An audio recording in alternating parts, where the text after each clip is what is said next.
Hello hi అండి. ఈరోజు నేను గుత్తి వంకాయ కర్రీ చేస్తున్నాను. దానికి కావాల్సిన పదార్థాలు ఆనియన్స్, టమాటో, కొబ్బరి, పచ్చిమిర్చి, అల్లం, వెల్లుల్లి, ప్లేట్లో చూపించిన మసాలా.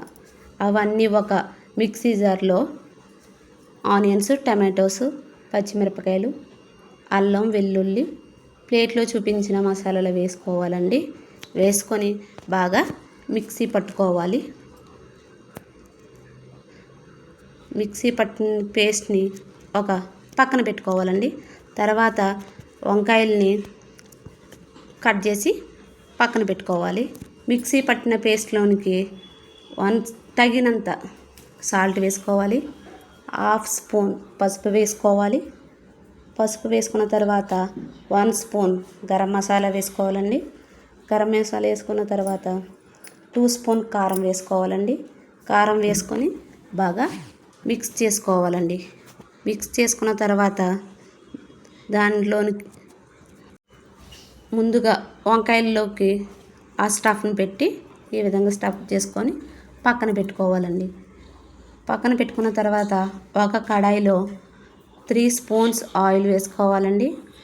ఆయిల్ హీట్ అయిన తర్వాత ఒక స్టార్ పువ్వు, 2 చెక్క వేసుకోవాలండి. వేసుకొని ఒక బిర్యానీ ఆకు వేసుకోవాలి. దాంట్లో కొంచెం కరివేపాకు వేసుకోవాలి. ఫ్రై అయిన తర్వాత దాంట్లోకి ముందుగా స్టఫ్ చేసుకున్న వంకాయల్ని ఒక్కొక్కటిగా వేసుకోవాలండి.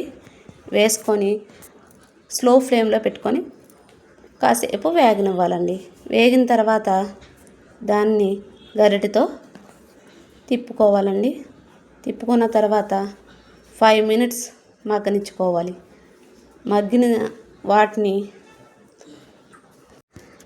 మగ్గిన తర్వాత మిగిలిన పేస్ట్ని అందులో వేసుకొని ఒక 5 మినిట్స్ మగ్గించుకోవాలండి.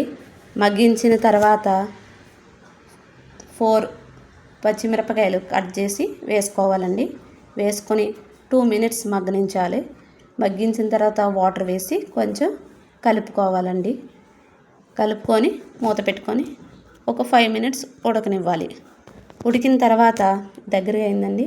కొంచెం కొత్తిమీర వేసి గార్నిష్ చేసుకుంటే దానిపైన కొంచెం నెయ్యి వేసి టేస్టీ అయిన